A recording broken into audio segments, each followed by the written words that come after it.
tu es appelé à influencer le monde et non à subir l'influence du monde. Dans cette vidéo, je partagerai avec toi trois choses que tu dois absolument faire si tu ne veux pas te laisser être influencé par le monde. Salut à toi et bienvenue sur ma chaîne si c'est la toute première fois que tu me découvres. Je suis Jean-Marie et sur cette chaîne, on parle de la vie chrétienne.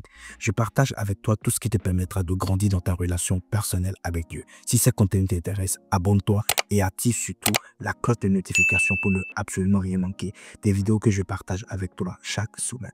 Alors, comme je le disais au début de ma vidéo, Dieu nous appelle tous à influencer le monde et à impacter le monde et non à subir l'influence du monde.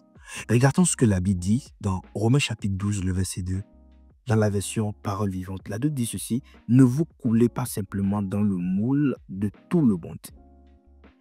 Ne conformez pas votre vie aux principes qui régissent le siècle présent. Ne copiez pas les modes et les habitudes du jour. Laissez-vous plutôt entièrement transformer par le renouvellement de votre mentalité. Adoptez une attitude intérieure différente. Donnez à vos pensées une nouvelle orientation afin de pouvoir discerner ce que Dieu veut de vous. Ainsi, vous serez capable de reconnaître ce qui est bon à ses yeux, ce qui lui plaît et qui vous conduit à une réelle maturité. Waouh, j'aime tellement cette version de la Bible. La Bible dit, en fait, ne vous coulez pas dans le moule du monde actuel. C'est exactement comme si il y avait un moule qui était là et qu'on devrait couler un matériau à l'intérieur. Je fais dans le domaine de la construction et ça me parle beaucoup cet exemple. Ne vous coulez pas dans le moule de tout le monde. C'est-à-dire, nous ne devons pas nous laisser être influencés par le monde.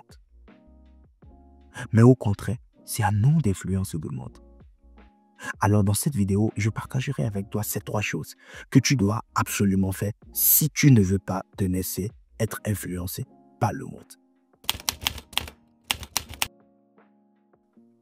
Et la première des choses, c'est premièrement fixer tes regards sur Jésus-Christ afin de ne pas oublier ton objectif principal.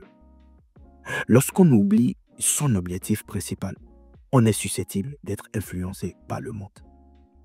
Lorsqu'on perd le but pour lequel on s'est converti, le but pour lequel on a décidé de suivre Christ, la raison pour laquelle on se dit disciple de Jésus-Christ, on est susceptible à être influencé par le monde.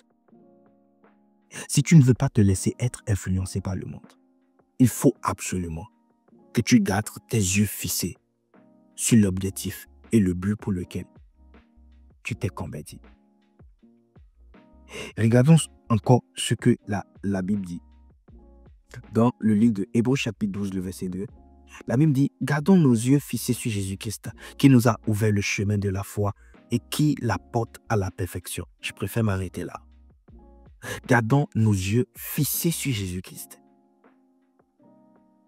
Si tu ne veux pas te laisser être influencé par ce monde, il faut obligatoirement que tu gardes tes yeux fixés sur Jésus-Christ. Que tu gardes tes yeux fixés sur le but et l'objectif pour lequel tu t'es converti. Parce que le jour où tu oublieras quelle est la raison pour laquelle tu es enfant de Dieu, quelle est la raison pour laquelle tu te dis être disciple de Christ, à partir de ce moment-là, tu te rends susceptible afin de subir l'influence du monde. Rassure-toi, il y a tout un système qui est mis en place afin d'amener les enfants de Dieu à être influencés par le monde. Il y a beaucoup qui sont dans l'église, mais en réalité ne savent pas qu'ils ont déjà été influencés par le monde. Même quand tu écoutes leur raisonnement, leur manière de réfléchir, leur manière de faire, leur manière de penser, tu vois que ça, c'est le monde qui a influencé cela. L'apôtre Paul pouvait le dire aux Galates, dans Galates chapitre 3, le verset 1er, il pouvait le dire aux Galates: qui vous a ensorcelé. Et c'est exactement cela l'influence. Lorsqu'une personne subit l'influence, cela agit exactement comme de l'environnement. Si tu ne veux pas te laisser être influencé, il faut que tu gardes tes yeux fixés sur la raison et l'objectif pour lequel tu t'es converti. Lisons ce deuxième texte dans 2 Timothée chapitre 4, le verset 10, la version français courant. C'est Paul qui parle, il dit ceci: car Démas m'a abandonné parce qu'il est trop attaché au monde présent. Il est parti pour Thessalonique. Je préfère m'arrêter là. C'est l'apôtre Paul qui parle de son compagnon de service et qui dit qu'en fait, Démas l'a abandonné. Quelle est la raison? Parce qu'il était trop attaché au monde. Ce Démas, c'est quand même quelqu'un qui s'est converti, un enfant de Dieu, un disciple, jusqu'à être compagnon de l'apôtre Paul. Mais à un moment de sa vie, il a abandonné Paul. Pourquoi? À cause du monde. Le jour où tu perdras de vue l'objectif pour lequel tu t'es converti, tu es susceptible d'être influencé par ce monde. Le jour où tu perds ton nord, je dirais ainsi, le jour où tu perds le nord, le jour où tu perds la véritable raison pour laquelle tu t'es converti, le jour où tu arrêtes de fixer tes regards sur Christ, tu te rends susceptible d'être influencé par le monde. Démas, à un niveau de sa marche chrétienne, s'est vu complètement retourné dans le monde. Pourquoi? Parce qu'il a arrêté de fixer ses regards sur Christ. Alors, la deuxième chose que tu dois absolument faire, si tu ne veux pas te laisser être influencé par le monde, justement, c'est qu'il faut qu'il n'y ait en toi aucun amour pour le monde. Ouais. Tu sais, on ne peut pas influencer le monde si on a en soi l'amour pour les choses du monde. Et on ne peut pas résister face à l'influence du monde si on a en soi les choses du monde.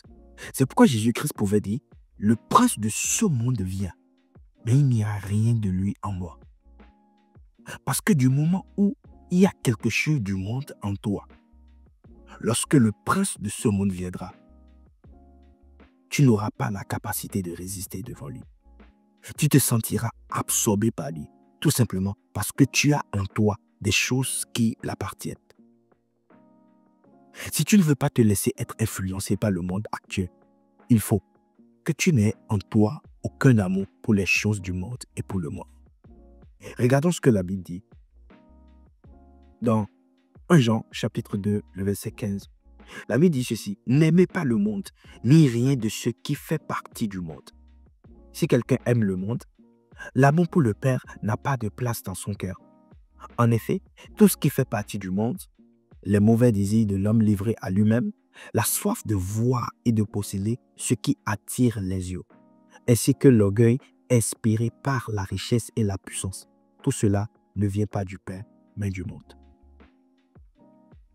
L'apôtre Jean, dans ce texte, il dit en fait, si quelqu'un aime le monde, l'amour de Dieu n'est pas en lui.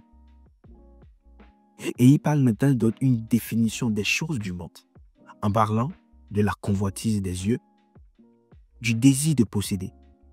Toutes ces choses font partie du système de ce monde. Et si en toi, il y a un quelconque amour pour les choses qui sont dans le monde, tu ne pourras pas résister face à l'influence du monde. Rassure-toi, dans les derniers jours, beaucoup de personnes seront séduites par le monde. On gardera la Bible en main, continuera à partir à l'église, mais sans savoir qu'en réalité, on a été déjà influencé par le monde. J'entends beaucoup de personnes mener certains raisonnements. Beaucoup de jeunes chrétiens disent certaines choses. Mais quand je regarde, je me dis, mais en fait, ça ne vient pas de Dieu. C'est purement un langage du monde. On ne peut pas se dire être enfant de Dieu et garder l'influence du monde en soi. Être enfant de Dieu, c'est appartenir à un royaume. Et dans tout royaume, il y a une manière de penser. Il y a une manière de raisonner. Il y a une manière de voir. Je dirais, la manière dont nous percevons le monde dépend des lunettes que nous portons.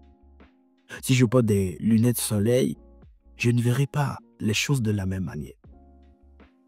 Alors, l'influence du monde agit exactement ainsi, consistant à changer à une personne de lunettes pour que la personne voie les choses différemment. Or, en étant enfant de Dieu, nous devons voir les choses comme Dieu le voit. Nous devrons voir la richesse, nous devrons voir la réussite, le succès, toutes ces choses de la manière dont Dieu les voit et les perçoit. Alors, si tu ne veux pas te laisser être influencé dans le monde, regarde ton cœur. N'hésite pas à des choses qui appartiennent au monde et qui sont en toi. Est-ce que si le diable venait vers toi aujourd'hui, es-tu capable de dire comme Jésus, il n'y a rien de lui en mort. La troisième des choses que tu dois absolument faire, si tu ne veux pas te laisser être influencé par le monde, c'est qu'il faut que tu puisses ne pas te laisser influencer par l'apparence des résultats. Qu'est-ce que j'appelle l'apparence des résultats?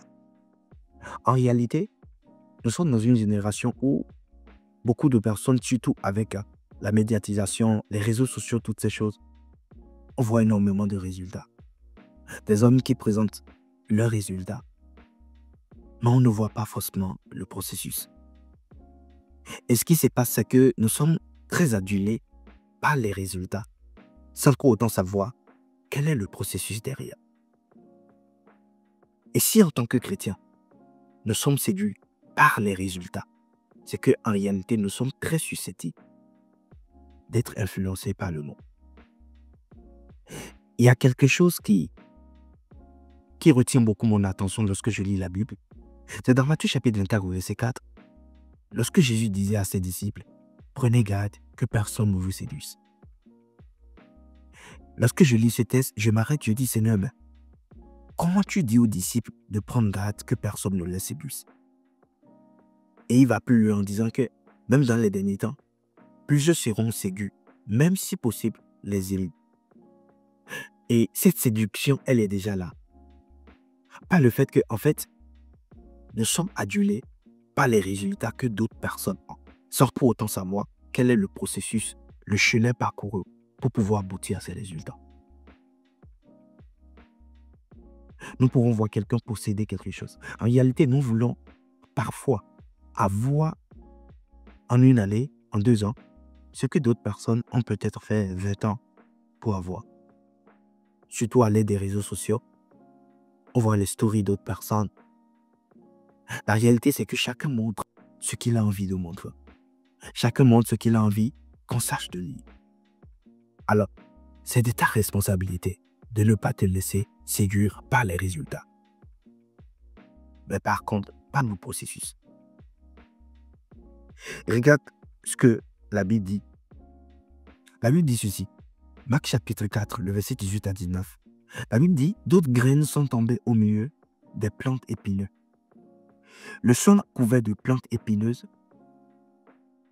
ce sont les gens qui entendent la parole, mais en qui elle ne porte pas de fruits parce qu'elle est étouffée par les soucis de ce monde, l'attrait trompeur des richesses et toutes sortes d'autres passions qui pénètrent en nous. » Dans cette parabole, voilà cette histoire de parabole des semeurs qu'on connaît. La Bible dit en fait qu'il y a certaines catégories de personnes où la parole est implantée en eux. Mais cette parole, en fait, ne produit pas des fruits parce qu'elle est étouffée, premièrement, par les soucis de ce monde. Et généralement, qu'est-ce qui cause les soucis de ce monde? C'est l'influence des résultats. C'est-à-dire, à force de voir les résultats d'une autre personne, on est séduit, on se dit, ok, on fait plus ou moins une comparaison entre ces personnes, la vie de ces personnes et notre propre vie. Sans pour autant savoir quel est le processus que ces personnes ont enduré. Beaucoup de personnes s'inquiètent pour des choses, en fait, qui n'ont pas lieu. Tout simplement parce qu'ils ont vu d'autres personnes afficher des résultats ou même une richesse à l'attrait trompeur. Et c'est un véritable piège. Non seulement les soucis de ce monde, mais les attraits trompeurs de la richesse. Si tu ne veux pas te laisser être influencé par le monde dans cette génération, il faut que tu veilles à ces 3 choses. Fixer tes regards sur Christ. Veille sur ton cœur en n'ayant pas en toi les choses du monde et un amour pour le monde. Et troisièmement, ne pas te laisser séduire par les résultats. Dieu ne regarde pas les résultats, il regarde le processus. Parce que pour Dieu, lorsque le processus est bien respecté, le résultat est garanti. C'était ce que je voulais partager avec toi dans cette vidéo. Dans la prochaine vidéo, je parlerai encore plus en détail de l'influence, mais surtout, je partagerai avec toi les 7 conséquences de l'influence sur ta vie chrétienne. Partage cette vidéo à une personne, mais surtout, laisse-moi dans les commentaires ce que tu en penses. Et peut-être si tu aimes également d'autres choses, tu peux aussi nous les proposer en commentaire. Que Dieu te bénisse. Peace.